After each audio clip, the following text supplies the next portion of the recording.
week, and this is the concluding one. We do have a monthly, normally during the school year, a Community of Learners event, and this is sponsored by the Christian Perspectives Liberal Arts Committee, CPLA. My name is Tom Holsinger-Friesen. I help to direct that, but we have other members here.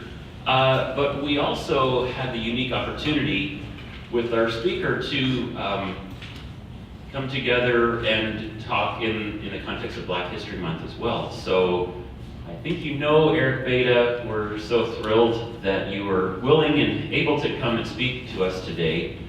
I do want to talk just a little bit about Eric. And I know you see him on campus. Many of you know him personally. You know he is one of the most encouraging, gifted individuals we have here. And so you know he's a leader on campus, but did you know the kind of leader he is in the community? And so just a little bit about Eric. He does serve as the director of the Office of Intercultural Relations here, earned his MBA degree from Spring Arbor, and his Bachelor of Science is from Michigan State, and was part of the track and field team there. After graduating, Eric landed a position with the Fortune 500 energy company and held various positions in this company before exchanging his corporate briefcase for a backpack in higher education. And we're thrilled that he did. So, did you know that Eric is a licensed minister and was ordained in 2016 with the Pentecostal Assemblies of the World as an elder? So Eric is associate pastor in Jackson with the Greater Bible Way Temple Church of the Apostolic Faith. And so he's uniquely gifted, certainly bringing his corporate experience, his MBA, his heart for Christian ministry in the kingdom of God, and is recognized as a leader both locally and regionally. So he serves on the board of directors at Anon Bible College in Indianapolis, locally here in Jackson with Da Vinci School District, and a number of other boards of directors. Eric has been married for 13 years to Christina, and they have 4 lovely daughters. Wonderful family. Got to meet them at the swimming pool one time. They're really delightful. So Eric has received numerous awards in the community for his involvement. And so, for example, Jackson Magazine put him on the cover of their 30 under 30 in terms of the 30 most influential young leaders today in Jackson. Awards given for outstanding community service by the Jackson Public Schools and other organizations. So we really are blessed to have Eric as a leader on campus, and would you join me in welcoming him? He's going to talk about the topic, underrepresented students journeying through predominantly white Christian institutions. So let's welcome Eric.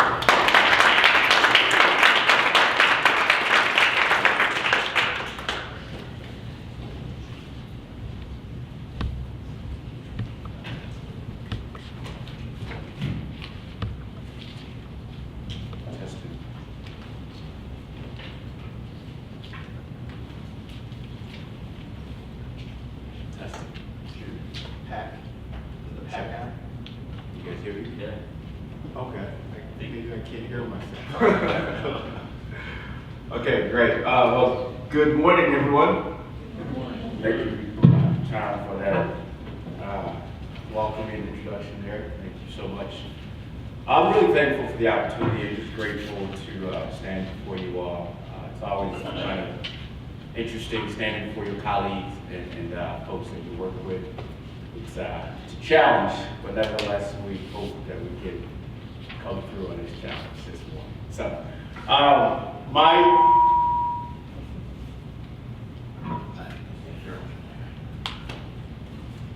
today my presentation, obviously the title here, Unrepresented Student Journey Through, I want to kind of get out of the way, I'm more of a mobile kind of guy. Underrepresented student journey through predominantly white Christian institution. I could have gone a lot of different directions with the title. In fact, when the research started, I was looking at so many different components of how to approach this particular research here, particularly working here at Spring Arbor University. And I'm thankful for folks like Dr. Kim Hayward, who was very supportive in the process, who was very instrumental on helping to make sure that the research came to fruition. So she was one of the sponsors for the research. And also Dr. Ina Moore-Torres. Here's your pack, your belt pack. Oh, yeah. Check it. Oh, wow, look at that. That's good. Thank you. That's why we have Aaron back there. He's great. Again, as I was saying, just thankful for folks like Dr. Ina Moore-Torres who really helped to not only sponsor, but really guide me through the research to make sure that it was something that was particularly in a position to be published if needed. And so I'm thankful for her and the School of Business as a whole. So with that, we're going to move right into this conversation in dealing with underrepresented students, or the different terminologies out there, minority students journeying through predominantly a white Christian institution.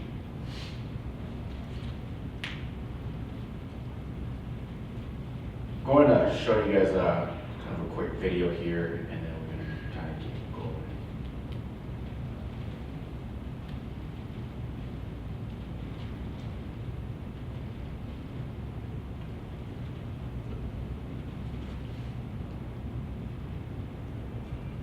We close with an essay. Novelist Janine Cabo. Is that coming through here? Mhm. Yes, you got it? Hit the clicker. Yeah, click it to the right. That grew up in Miami and attended Cornell University in upstate New York. In addition to adjusting to the cold, Janine learned to navigate campus as a first-generation college student. Tonight, she shares thoughts on why colleges.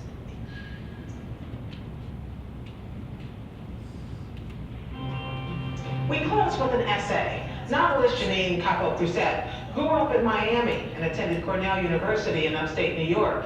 In addition to adjusting to the cold, Janine learned to navigate campus as a first-generation college student.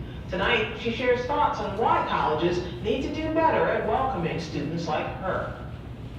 It took me going away to college to learn that by doing so, I'd become something called a first-generation college student. This means I was the first in my family to go to college, but it also meant I had no idea how much I didn't know. For instance, my family stuck around for all of freshman orientation because the paperwork about move-in day didn't explicitly state when they should leave. So we assumed they needed to be there the whole week. Long after other families had taken off, mine was still following me around as I registered for classes or during the school-mandated swim test. I was glad to have them there, but it did make for some awkward meals in the dining hall. Aside from going to class, I had no roadmap for what I was supposed to do as a newly minted college student. I navigated those first weeks by carefully watching what I thought of as real students, those whose parents had gone to college, who'd gotten a lifelong rundown of what was in store. That's how I knew to wear flip-flops in the shower, or take notes in class, or that the visits to the writing center were covered by tuition. But there was still a lot I couldn't figure out this way. For instance, I dropped a class after realizing the textbooks would cost a couple $100s. By the time I learned that professors often put books on course reserve, it was too late to add it back that semester. Or like when my professor kept saying, "See me in office hours," as if we all knew what that meant. But it took a bad grade on a paper for him to explain to me what office hours were, that he was just waiting around in one place, ready to answer all my questions. What could my college have done to show me how much I needed to know without making me feel dumb or out of my league in the process? This is where well-meaning administrators usually start throwing around the word mentorship. But too many colleges still think of mentoring as just meetings between two people, one who knows some stuff and another who doesn't yet know that stuff. Technically, I had a mentor my first year of college, but when I finally met him, he didn't seem to understand how confused I was, in part because he came from a long line of college-going folks. He didn't know how much I didn't know either. Formal mentors, like the one my college assigned me, need to be first-generation college students themselves, or have been trained by people intimately familiar with the challenges students like me face. They need to do more than send us concerned emails. They need to knock on our literal doors. And they should be compensated for their work as mentors, not asked to volunteer or serve out of some sense of obligation to help out a past version of themselves. They need to be concretely valued for the resource they are, for the unique survival skills they bring to campus. I know I work as a novelist and, believe it or not, a professor. Whenever I'm in front of a group of new readers or students, I ask those who identify as first-generation college people to raise their hands. I then congratulate them. I tell them how much it means to me to meet them. And I tell them that I'm one of them. But later, after whatever talk or lecture I've given, there's almost always someone who comes up to me and admits they didn't raise their hand because they didn't know being a first-generation college student was a fact they could be proud of. Only then do I admit to them something I know that they don't. When I was in their place, I wouldn't have raised my hand either. You can find more of our essays on our website at pbs.org/newshour/essays.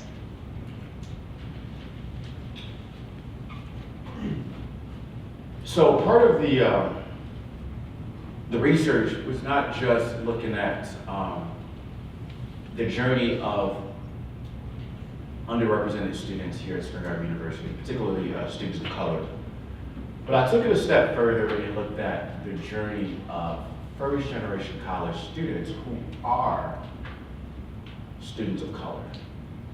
And their experience is a little bit different than the general population of students of color, or in general, the general population of first-gen non-students of color as well. And so, in digging through that, really found some very interesting data. And so my hope is part of this, we'll have a conversation. It's not just, I don't want you guys to just come to a presentation where you're being spoken to, take notes and walk out. But certainly part of this experience is for us to kind of talk through this conversation as a community. And part of what I found is how can we kind of dialogue with it to use it as a solution to better serve our community as a whole. Is that all right? Talk back to me now. Yeah.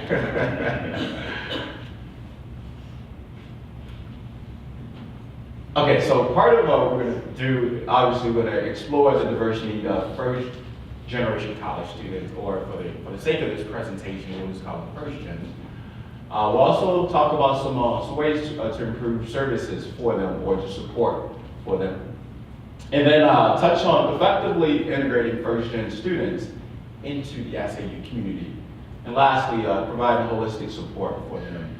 And I think the video really said a lot about the overall dynamic and experience of first-generation college students as they move into our community, and also the expectation. Their expectation, our expectation are obviously polarized and not on the same platform or stratosphere. And so understanding where they are and them understanding where we are and being able to kind of bridge the gap really helps to bring students and help them to get more of a holistic, it helps to provide more holistic support for these students.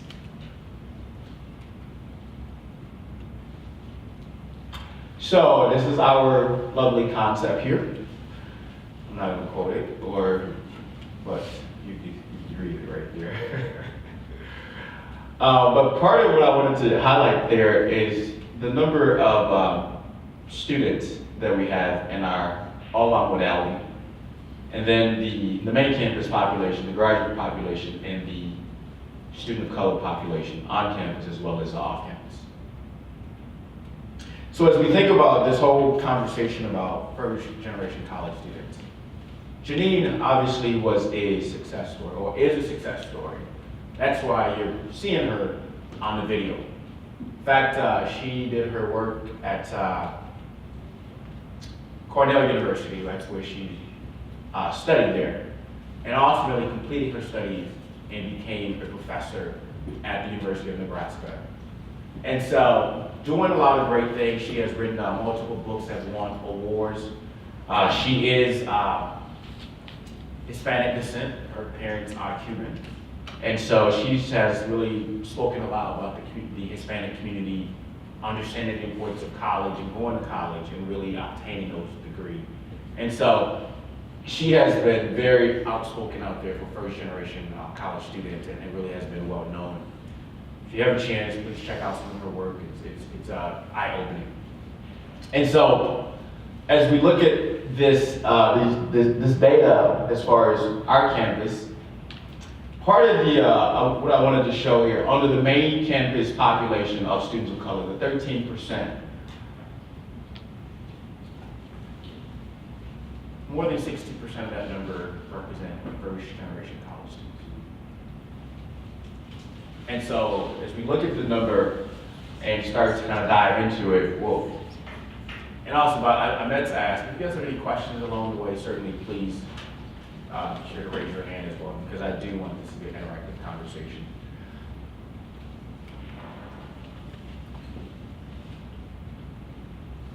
I think it's also important for us to see some of the data here as we move through this conversation. And so, for me, a lot of the data here that I plowed through my line of work as director of the Office of Intercultural Relation, I like to compare the student of color to the overall community, how they're performing academically, how they're performing socially, how they're performing as a whole, how are they being integrated into the community. And so in 2002, when I look back at some of the data of how students were performing, the 2012 graduation rate is what you're looking at right now.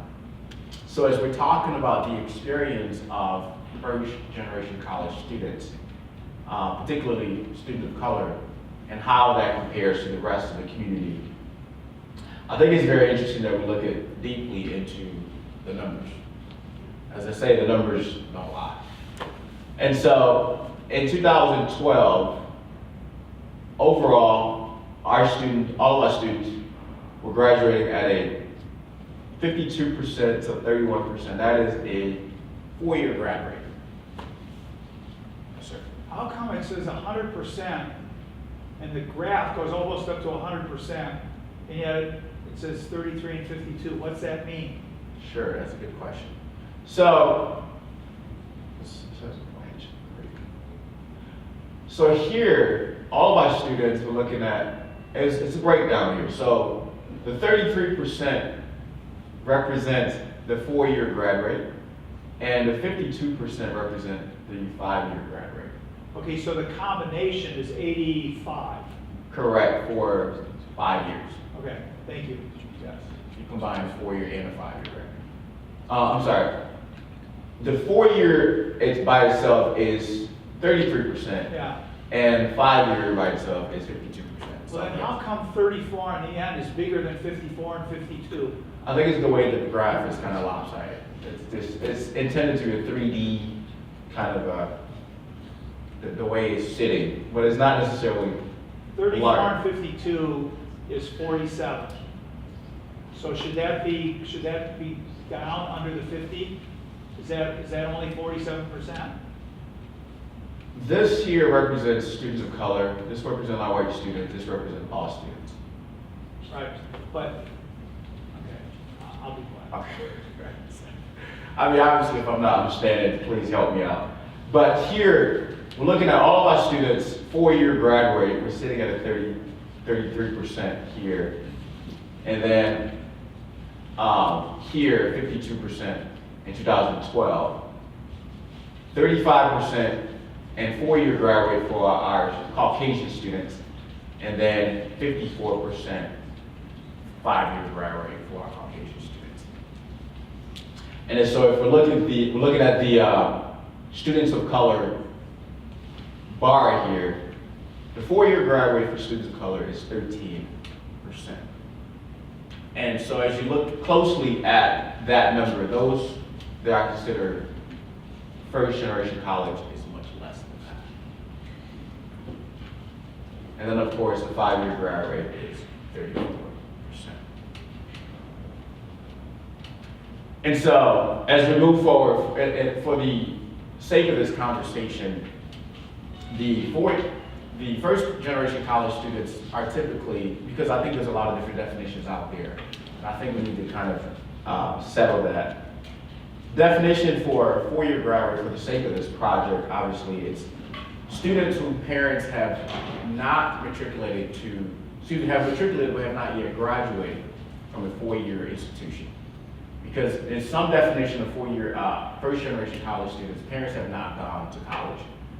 And then other definition, parents may have gone to college but have not completed a 4-year education. And so really it's kind of an interesting definition. And of course, based on some of the conversation I had with admission, typically that measurement for our institution, it's very fluid because it's self-identified. It's us asking the student, have your parents graduated from college, yes or no? Or have your parents, are you a first gen? That's kind of like the question that we ask in our admission process. And so the student can say yay or nay. And so we just have to kind of take that information as gospel and saying, those are some of the ways that we collect our data as far as who is a first gen at FirstGeneration University and who's not. And so for some students, the person may say, well, my parents have gone to college, so I'm not a first generation college student. But according to the other definition, because the parents have not graduated, technically that student is a first gen. And so I just wanted to kind of to gauge that.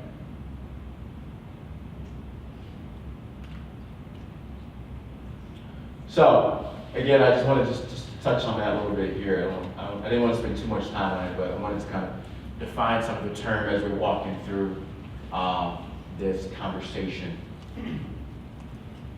And I think it's important to define what is a person of color or a student of color.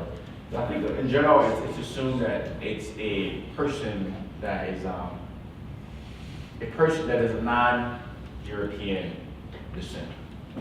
But if you look at the definition of white student or white person in general, it can actually pass from Egyptians or Middle Easterns being considered, as well as Hispanics being considered white as well. So if you look at the census, the definition, typically it will say white non-Hispanic. Have you ever seen that?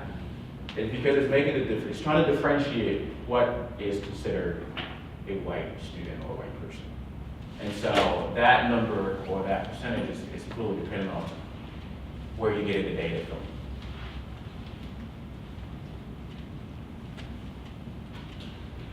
So this is 2003 graduation numbers according to the Pell Institute. And so as we're talking about first generation college students, we're talking about students of color in general.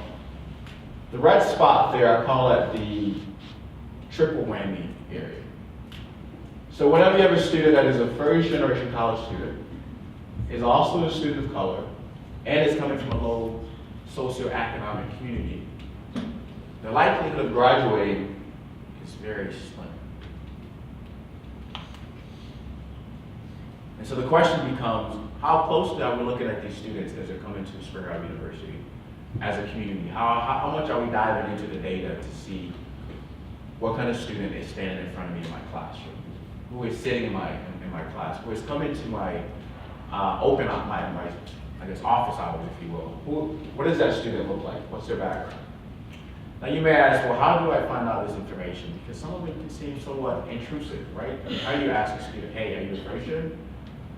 What are some of the ways? And so I'm hoping through this conversation that we'll be able to maybe dive into some of those tips that I found through the research on how to kind of probe some of those questions, if you will. But again, this was very eye-opening to see that. I was not surprised. The reason I was not surprised because you're standing here looking at a first generation college student. I was that student in the red area. And so looking at the data, I'm not surprised. I've been in meetings where, I don't know if you remember, most of you may or may not remember, when you ask in an assembly hall, look to your right, look to your left, the person sitting next to you will not graduate or may not graduate. Who's ever heard that statement in the group setting? Very small. This is a very small group here. I've heard that a lot through school, middle school, high school, here, including college. Freshman orientation, look to your left, look to your right. The person next to you may not be graduating. That's an alarming statement to a student. And also, further, to a first generation college student, that's a fearful statement to hear, that you may be that one, not graduating. So just a quick show of hand in this room, how many first generation college students?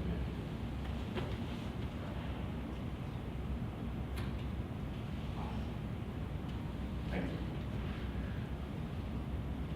So in the conversation of first generation college student, it's very interesting for these students coming to college, as you heard in the video. It's very fearful. It's a very fearful experience for these students as they matriculate to a four-year institution or to a community college as a whole. And so diving from one culture into another culture that is from a community that they're very familiar with to now a community where they are very unaware what may happen. And so the family influence plays a major role in the process for a first generation college student. The author, Dr. Ruby K. Payne, I'm sure most of you are probably familiar with her. She's done quite a bit of research and work on low income students. She's also done really a lot of work across the spectrum, middle class, upper class. And one of the things that she talked about when it comes to the impact of family on low income students, she said it's a major impact for them. Because the upper class and middle class folks look at people as more of a resource. Look at them more from a networking perspective, if you will. They look at people more from a social perspective. And so for upper class folks, as well as I would say middle class folks, according to her research, what they consider prize are not necessarily people as much as possessions.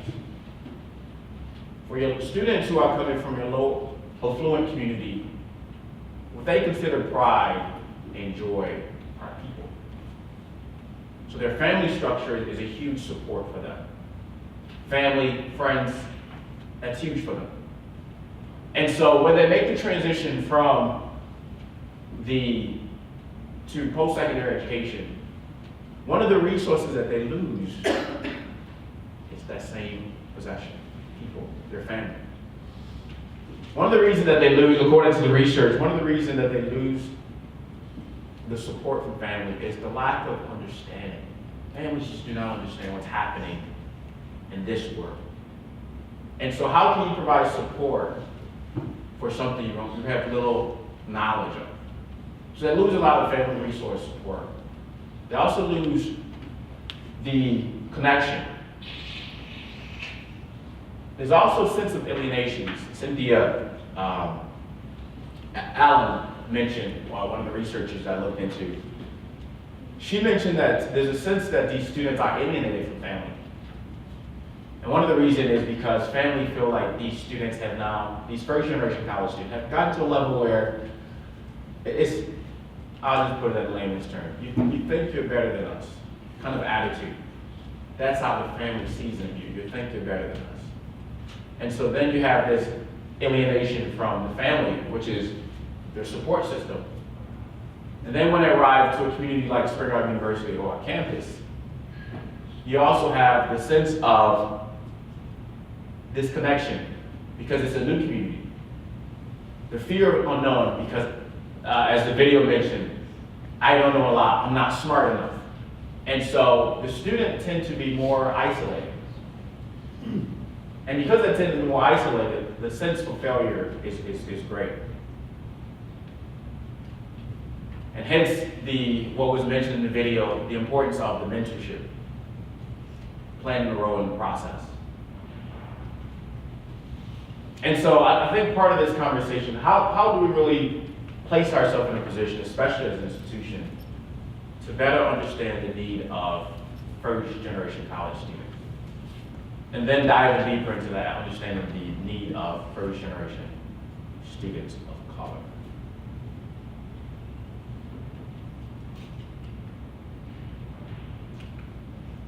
Skip through some of these here.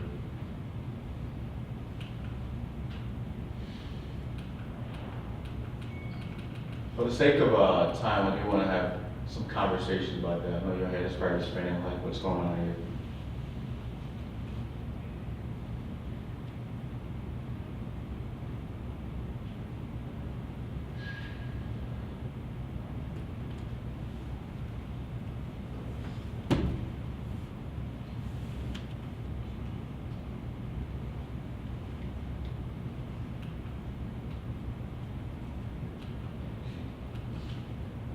bear with me here, navigating through this globe.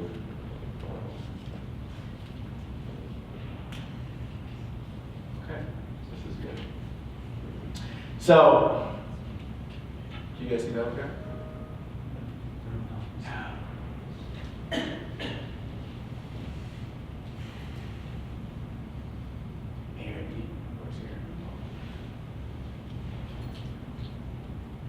Can I have, I'm trying to figure out how to zoom in from here.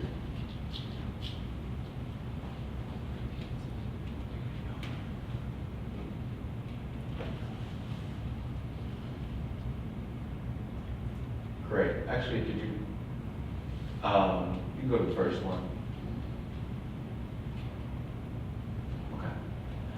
So part of what we've done through the research here on campus, because the study itself is mainly focused on Spring Arbor University, as we looked at it. I didn't want to put a lot of data as far as the national data on first generation college students as far as the national data, but I wanted to more focus on our institution. And so part of the research we've done, we've interviewed students on this campus, including some faculty who are in this room. We've interviewed and asked questions who were first generation college students, and asked a question about their experience here at Spring Arbor University and what has worked well for them as faculty working with first generation college students, and also what has worked well for them as students when they were students. And so really just kind of hearing the some of the input that we've heard from them. And then we sent out a survey to over 200 students. Of that, 25% of them responded back to us and talked about their experience here at Spring Arbor University. The finding of the survey was very interesting. It was interesting because it actually highlighted exactly what Spring Arbor University is. A loving community. Professors were approachable. Professor cared. I mean, that's what I expected from Spring Arbor University. So the question became, since Spring Arbor University cared, professors were approachable, a loving community, then what's missing from, why the big gap, achievement gap between minority first generation college students and the rest of the community? If the care was there, the love was there, the support was there. And so one of the things that we found out is that there was a disconnect between perception of care, love, support, particularly the support piece, the perception between the support that is offered by the institution and the support that the student felt that they needed to be successful. And so as we kind of delve into it, we found out that part of the missing piece, part of it was a cultural context that was missing. Cultural disconnect for the students. Folks were loving, as one student told me, Spring Arbor University is a very loving community that you don't understand.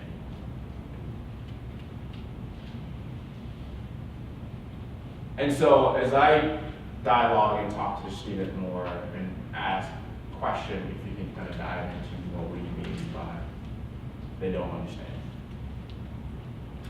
And so his response was, growing up in the city of Detroit, I was so focused on trying not to be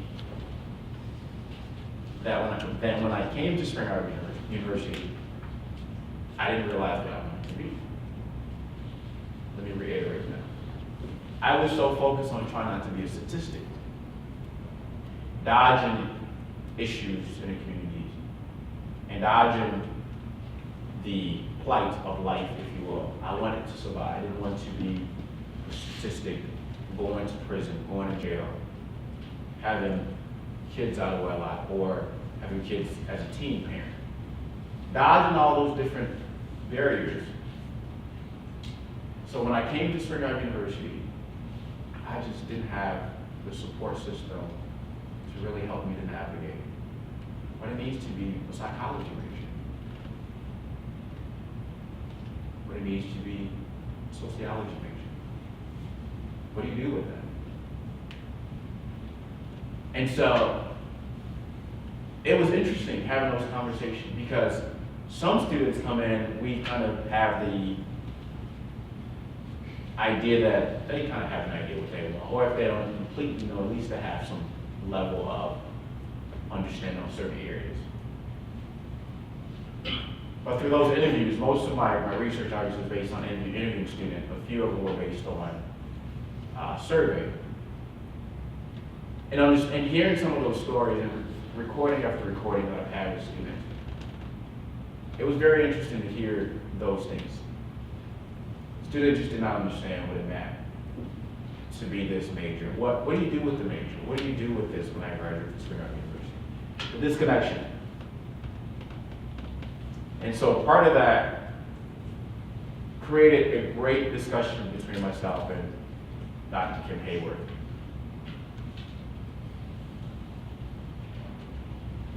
So, the 2012, I want to kind of share that a little bit before I move into the other data.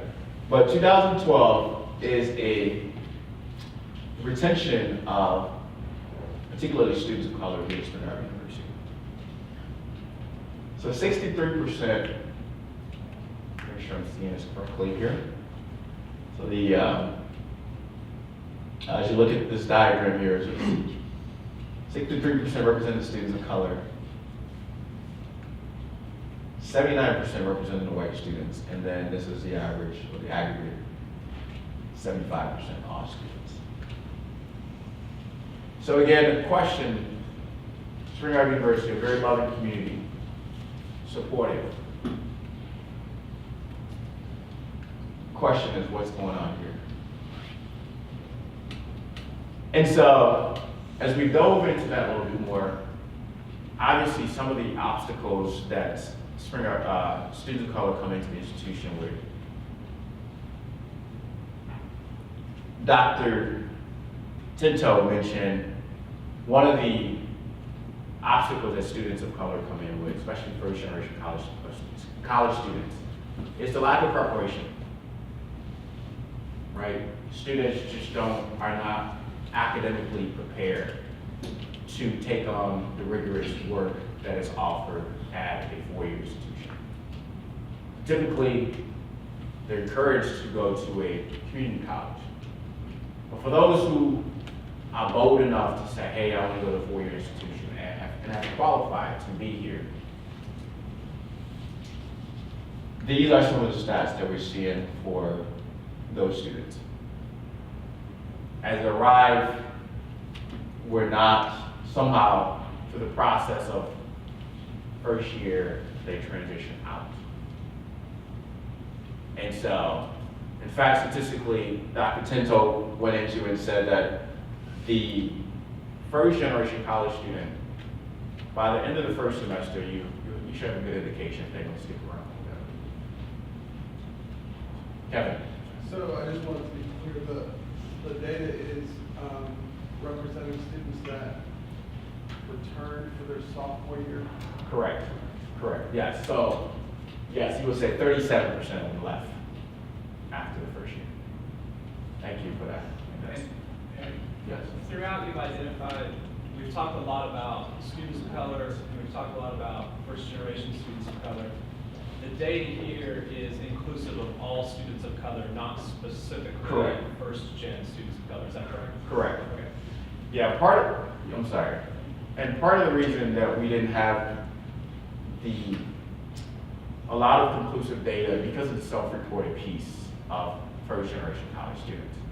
In my conversation with our institutional research department, it was very difficult to really have consistency in that data.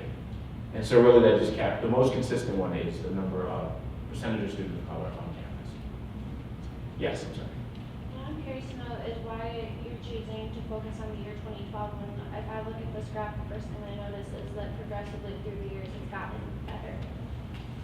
Yes, and I'll share why it's gotten better.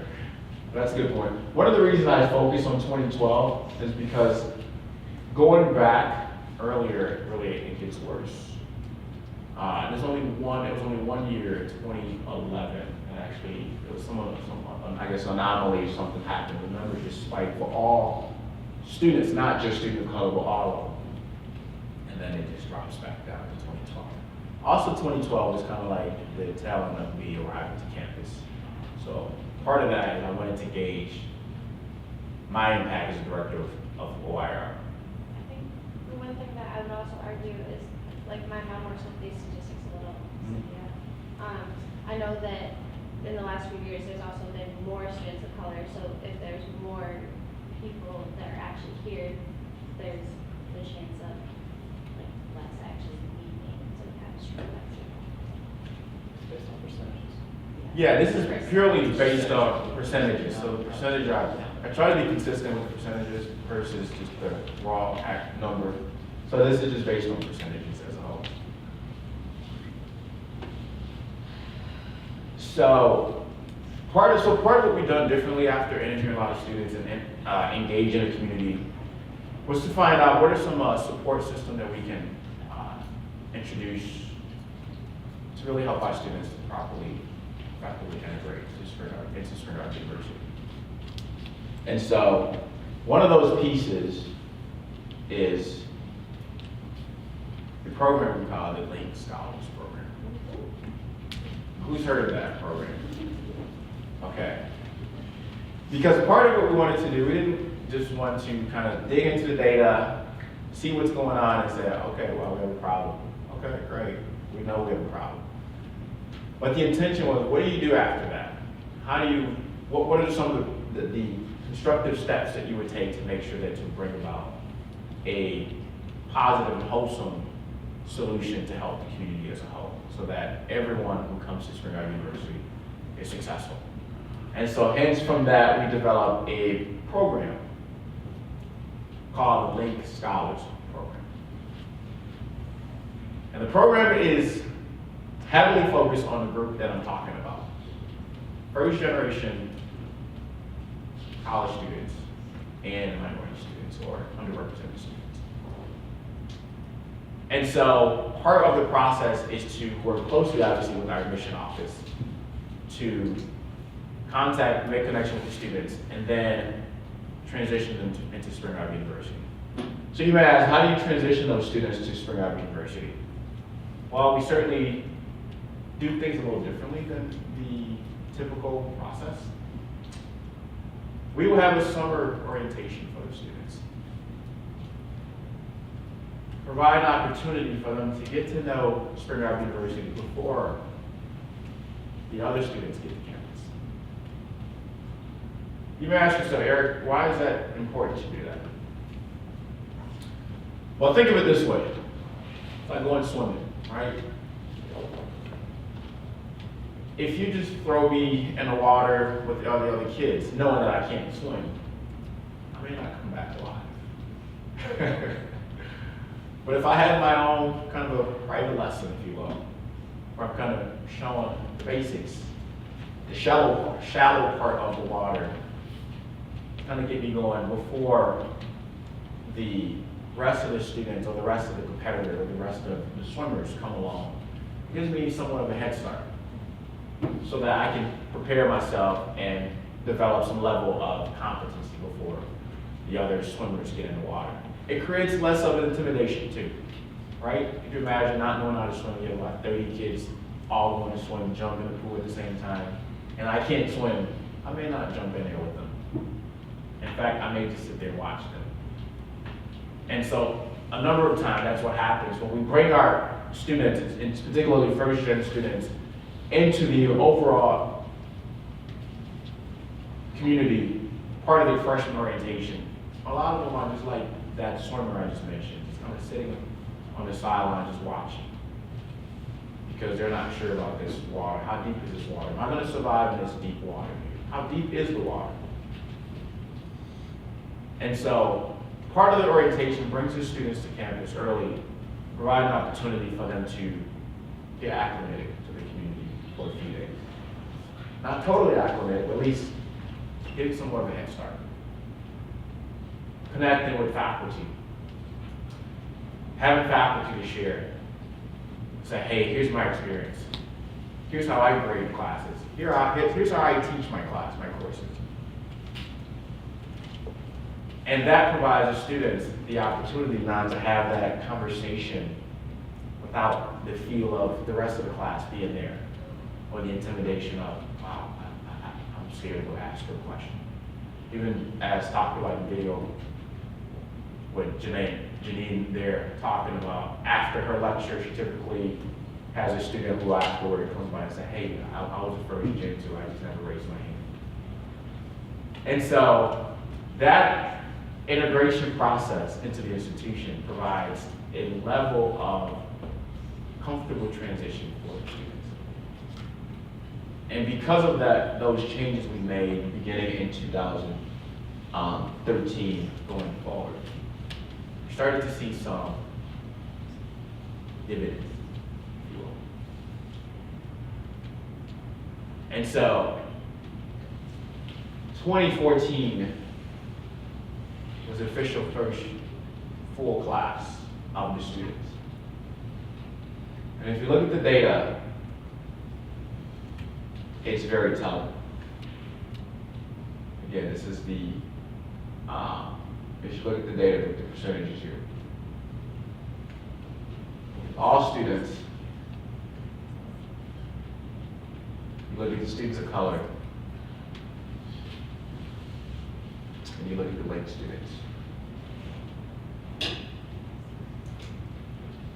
Eric, can you, so for 2014, of the number here that are students of color, how many of those are also represented in the lead students column? Because I assume these are overlapping, right? Not that, what you've said is that the majority, if not all of the linked students are students of color. How many of the students of color bar are non-linked students? Gotcha. So the percentage of students of color here, this is all the students of color. Right, and what percentage of those are not linked students? So the comparison here is, so just to clarify your question. So this is purely just linked students, not student of color. I'm sorry, just linked students as a whole. Here is just students of color. Does not include the linked. Which is inclusive, students of color is Exclusive. inclusive of. Excluded. Linked students are excluded from that number. So, so that bar only represents students of color who are Non-linked not students. linked participants? Correct. Okay. So there's no overlap. No, On that. for this particular presentation, we wanted to see the difference, how they're in comparison to their peers. Bless you. So that was the intention. We wanted to see how is this program performing, comparing it to their peers, the other students of color as well as the overall population. How many linked, what percent of the linked students are students of color? What You percent? know? Every year has been 100% other than 1 year we had a non-student of color. It was intentional. And I'm glad you asked the question. I have a funny story with that. In fact, when we had the orientation for the linked program, it was the 2015 year, we had one Caucasian female in the program. She was a first-generation college student, but she was not a student of color. And so part of what we've done, we just wanted to kind of be more inclusive. And so what we've done, we included her. And so she's a junior this year. And so we had a conversation. And I asked her, I said, how have you done overall as a program to support your needs and support what you needed to be a successful student at Spring Valley University? And her first statement was, can I be honest with you? I said, I thought we were being honest the whole time. She said, the first day I walked into orientation, she said, I said to myself, wow, did I check the wrong box in the application? Think about that. Did I check the wrong box on the application to Predominately University? Because she realized she was the only non-person of color. But she sat down, she participated. To this day, she's one of my prop stories. It's awesome, she's doing very well. First year, she didn't do very well, but she's doing very well. But think about that, for a non-student of color to make that statement, walking into a room where predominantly she is now the minority, and said, did I check the wrong box? Walking in that room. So think about the experience, faculty, the experience of student of colors walking in your office or in your classroom, where they may be the only one out of 20, 22 students, or even 2, and feeling like, did I check the wrong box taking this class? Or in the residence hall, did I check the wrong box moving into this building because I'm the only one on this floor? And so it created a great conversation for us. She said she was very intimidated. Not because anyone threatened her or anything, it was just the feeling of walking into a room and being the only one, if you will. Aaron.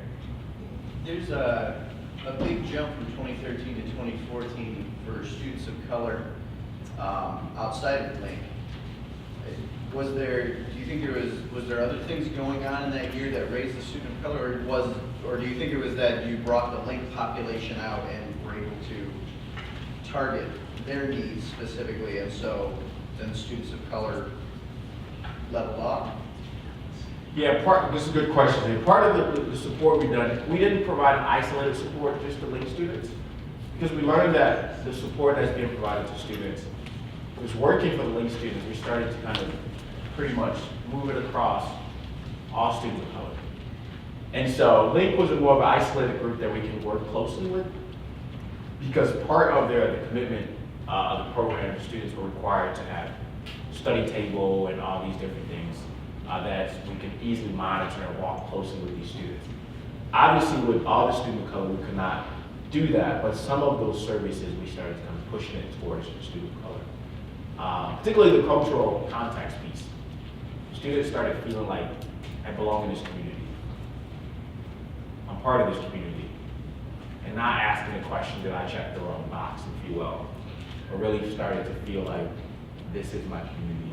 I'm part of this community, and I want to grow in this community. Questions, yes? So, do you believe cultural inclusivity is directly connected to retention? Absolutely. 100%.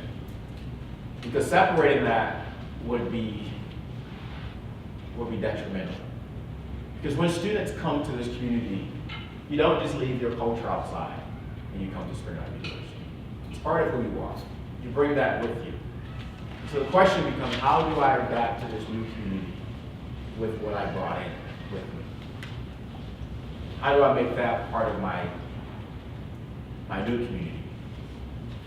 How does my new community embrace what I'm bringing to the table? And so cultural context played a major piece, and for the research and looking at it, students really felt like that was important to them. And the folks that they were working with, faculty, staff, and peers, PAs, RAs, recognizing that as well and appreciating that.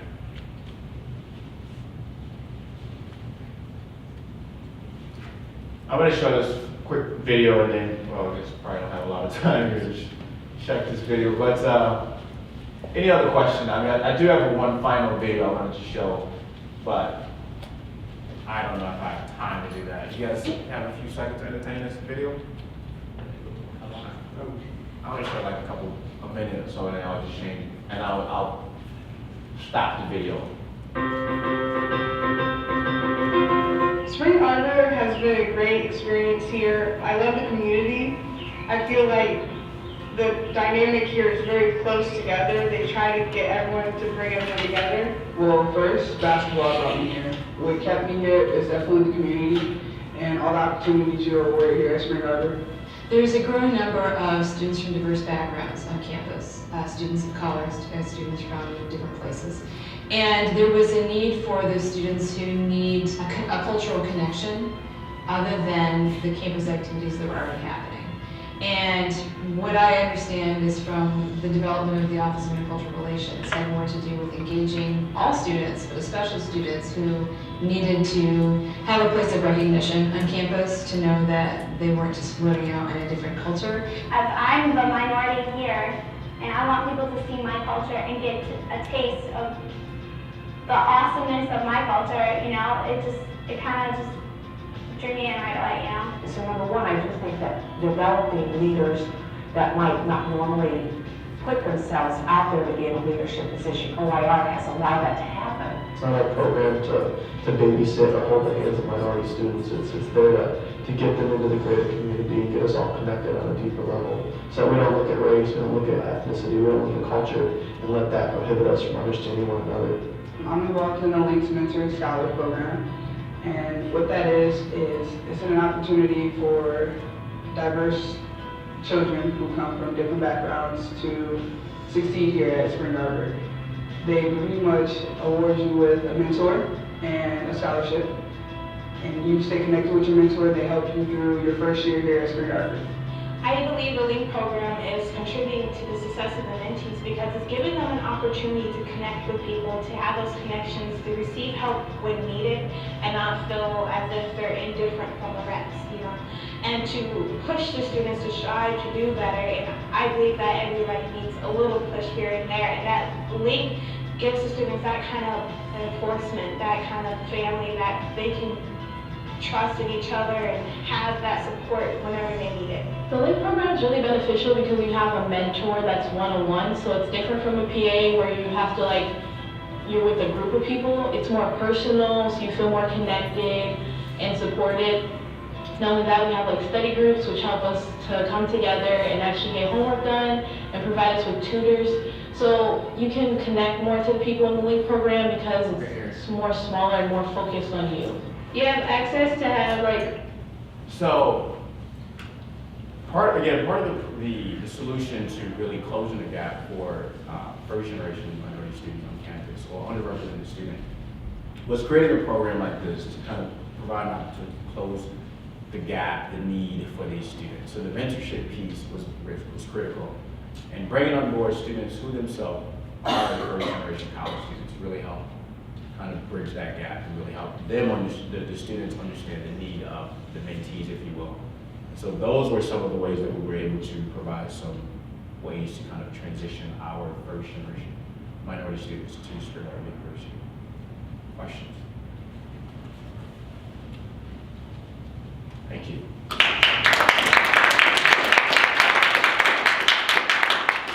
Thank you all. I know Eric is available and loves to listen to ideas, share ideas, so please don't be bashful. And thank you all for coming. Thank you so much, Eric, for sure.